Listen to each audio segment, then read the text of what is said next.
Historia de la partida doble y su fundamentación. Origen y desarrollo histórico. La partida doble fue gestada desde el siglo XIII, pero su forma moderna apareció entre el siglo XIV y XV. La difusión y popularización del método se atribuye principalmente a Luca Pacioli, quien en 1494 publicó la teoría y práctica del sistema en su obra Summa de Aritmética, lo que marcó un hito en la contabilidad. Antes de Pacioli, el sistema ya se usaba de forma rudimentaria en algunas regiones comerciales de Europa. Hablemos de una de las definiciones más precisas de este concepto. Definición. Para Raymond de Rover, la contabilidad por partida doble debe su nombre al hecho de que cada asiento del diario da lugar a la inscripción de dos partidas, o asientos en el libro mayor, una de ellas al debe y la otra al haber. Pero, esta condición no es suficiente por sí misma, es necesario también que el importe asentado en el debe sea igual que el asentado en el haber y que todas las cantidades estén expresadas en la misma unidad monetaria que sirva de medida común. En consecuencia, cuando se sume el debe y el haber del libro mayor, los totales deberán ser necesariamente iguales, si las anotaciones han sido efectuadas con exactitud. Robert 1937, 270. Comportamiento de la partida doble. El débito en contabilidad incrementa las cuentas de débito y disminuye las cuentas de crédito a través de un asiento contable que se registra en la columna de la izquierda. Un débito en contabilidad incrementa algunas cuentas como el activo y el gasto, entre otras. El crédito en contabilidad incrementa las cuentas de crédito y disminuye las cuentas de débito a través de un asiento contable que se registra en la columna de la derecha. Un crédito en contabilidad incrementa algunas cuentas como la ganancia y el ingreso, entre otras. Reglas de partida doble. Estas son las reglas generales que debemos tener en consideración. No hay deudor sin acreedor. La suma que se adeuda a una o varias cuentas ha de ser igual a lo que se abona. Todo valor que ingresa es deudor y todo valor que sale es acreedor. Toda pérdida es deudora y toda ganancia, acreedora. Si una cuenta se afecta en su lado positivo, la otra se debe afectar en su lado negativo. Una cuenta debe tener nombre, código, valor negativo, crédito, y valor positivo, débito. Ejemplo, cuando realizamos una compra de mercaderías, se producen dos movimientos en la contabilidad. Por un lado, hay una salida de dinero por el haber y, por otro, una entrada de mercaderías por el debe. Referencias bibliográficas. Hernández Esteve, 2005. Reflexiones sobre la naturaleza y los orígenes de la contabilidad por partida doble. Pecunia. Mendoza, A.S., 2024. Los cimientos de la contabilidad. Ramos, R., 2009. Historia de la contabilidad editorial Universidad de Santiago de Chile. Gracias. Hola, mi nombre es Lorena Paola Herrera Sandoval. Les voy a hablar sobre la ecuación patrimonial. La ecuación patrimonial es un concepto fundamental en la contabilidad porque muestra cómo se organiza la información financiera de una empresa. Esta ecuación dice que activo es igual a pasivo más patrimonio. Esto significa que todo lo que la empresa posee, es decir, sus activos, provienen de dos posibles fuentes: deudas con terceros, que son los pasivos, o los aportes y derechos de los propietarios que conforman el patrimonio. Gracias a esta ecuación podemos entender cómo se financia una empresa y cómo cada transacción afecta su situación financiera. Ejemplo, si la empresa paga una deuda de 1.500.000, disminuye el activo porque sale dinero de la caja. Al mismo tiempo, disminuye el pasivo porque se reduce lo que se debía, la igualdad siempre se mantiene. En resumen, la ecuación patrimonial permite mantener el equilibrio financiero, interpretar correctamente la partida doble y analizar de forma ordenada cada movimiento que posee dentro de la empresa.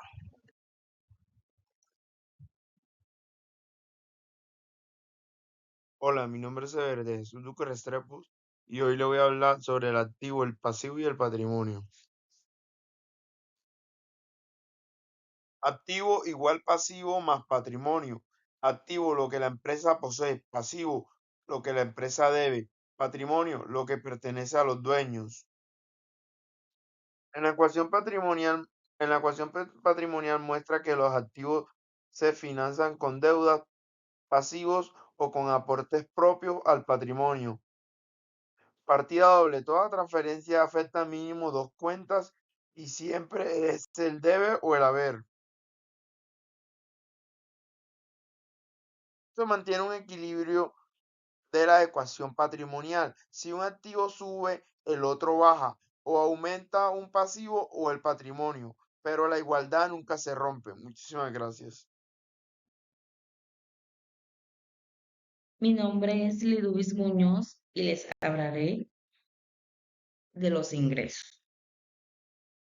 Los ingresos son beneficios operativos y financieros que recibe el ente económico en el desarrollo del giro normal de su actividad. Las NIF nos dicen que los ingresos son incrementos en beneficios económicos durante el periodo contable que generan aumento en el patrimonio porque incrementan la utilidad retenida o las ganancias del periodo. No afectan directamente al pasivo, salvo que generen obligaciones fiscales, como impuestos por pagar. El reconocimiento de las NIF está la norma aplicable NIF 15, ingreso de actividades ordinarias procedentes de contratos con clientes. Está el principio receptor, que es reconocer ingresos cuando se transfiere el control de bien o servicio, no solo cuando se factura o se recibe el efectivo. Está el marco colombiano dentro del contexto, el decreto 2420 del 2015, que incorpora las NIF 15. Dentro de los 5 modelos de las NIF 15, los pasos son identificar el contrato con el cliente, identificar las obligaciones de desempeño, determinar el precio de la transacción, asignar el precio a las obligaciones de desempeño, reconocer ingresos cuando se satisface la obligación. Medición, presentación y retos. Dentro de la medición, el valor de la contraprestación esperada, considerando la incertidumbre de cobro, cláusula de desempeño y variabilidad. Dentro de la presentación, los ingresos deben mostrarse en el estado de resultado integral, diferenciando ingresos ordinarios y extraordinarios. La clasificación de los ingresos: están los ingresos ordinarios, los ingresos extraordinarios, los ingresos brutos, ingresos netos y los ingresos nominales o reales. En el contexto de la NIF 15 están por venta de bienes, reconocidos cuando se transfiere el control del bien al cliente, por prestación de servicio, reconocidos a medida que se cumplen las obligaciones de desempeño, ingresos variables, ajustados por desempeño, bonificaciones o cláusulas contractuales, y los ingresos por contratos de construcción, reconocidos a lo largo del tiempo si el cliente recibe control progresivo.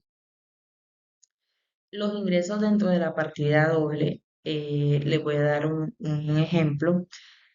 Recordemos que la partida doble establece que todo hecho económico tiene dos efectos: débito y crédito.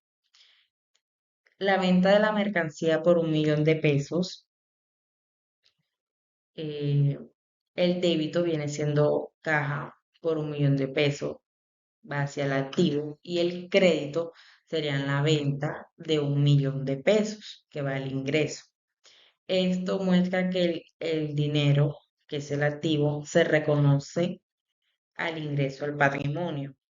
La NIF 15 promueve transparencia y comparabilidad internacional, pero exige un control documental riguroso y alineación con las normas fiscales y locales. Muchas gracias.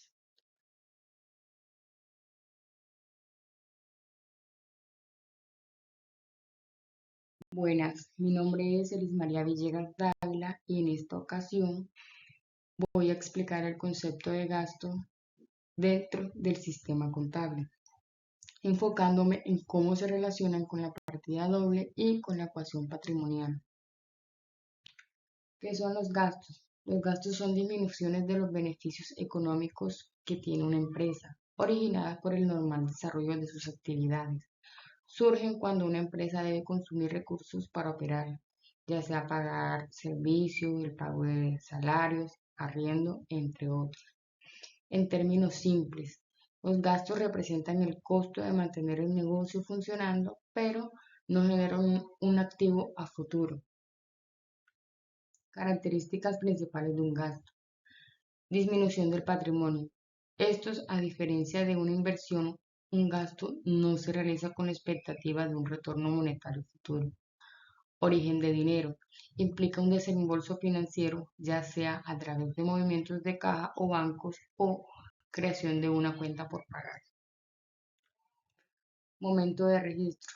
Estos se registran en el momento en que se generan, no necesariamente cuando se pagan, para reflejar así el rendimiento económico del periodo. Impacto en el estado de resultados. Se restan de los ingresos para calcular la utilidad neta, ya sea una ganancia o pérdida de la empresa. Tipos de gastos. Estos se clasifican en operacionales y no operacionales. ¿Cuáles son los operacionales? Son aquellos gastos regulares que, aunque no se emplean directamente en la producción de un bien o servicio, sí son fundamentales para garantizar el funcionamiento normal de una empresa, como salarios, los suministros de oficina, el arriendo.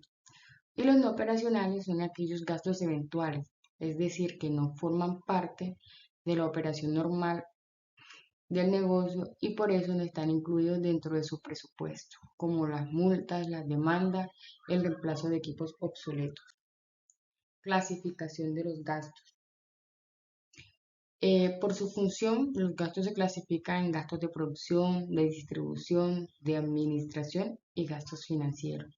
Por su identificación, se clasifican en directos e indirectos.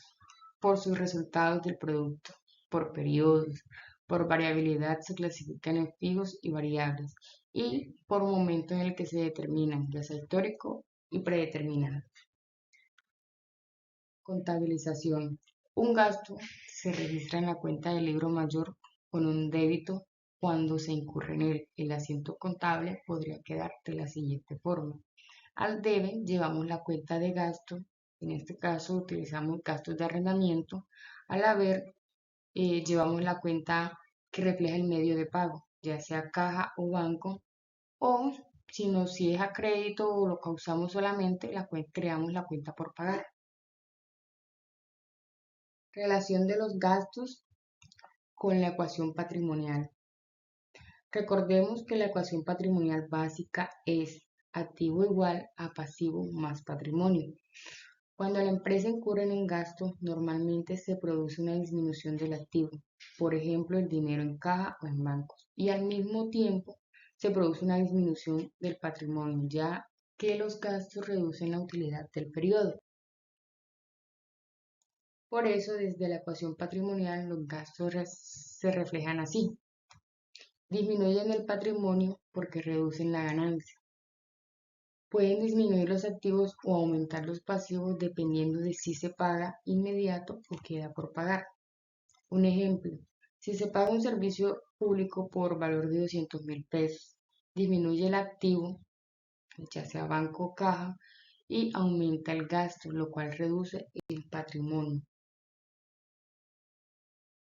Los gastos en el sistema de la partida doble. El sistema de la partida doble establece que toda transacción afecta mínimo dos cuentas, una al debe y la otra al haber, manteniendo siempre el equilibrio. En el caso de los gastos, los gastos siempre se registran en el debe, porque representa una salida económica para la empresa. El haber se utiliza para registrar la cuenta que se afecta en sentido contrario. Ejemplo, si se paga inmediato disminuye un activo y si queda pendiente de pago aumenta un pasivo. Un ejemplo claro es el pago de arrendamiento en efectivo. El gasto de arrendamiento lo llevamos al debe, al haber llevamos la cuenta de caja o bancos.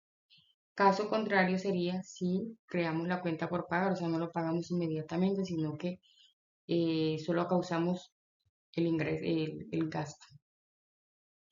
Llevamos a la cuenta de débito el gasto de los servicios públicos y al crédito, al haber, la cuenta por pagar. Importancia de los gastos en la información financiera. Los gastos son fundamentales porque permiten medir la rentabilidad real de la empresa, forman parte del estado de resultados afectando directamente la utilidad. Ayudan a tomar decisiones ya que evidencian qué tan eficiente es la organización en el uso de sus recursos y su adecuado registro evita errores en la presentación del patrimonio y los activos. En conclusión, los gastos no solo representan consumos de recursos, sino que son un elemento clave para comprender cómo funciona la contabilidad. A través de la partida doble y la ecuación patrimonial podemos ver que cada gasto tiene un impacto directo en los activos y en el patrimonio, y por eso su registro correcto es esencial para reflejar la situación financiera real de una empresa. Eso fue todo. Acá mi referencia, lo que consulté, y es todo. Gracias.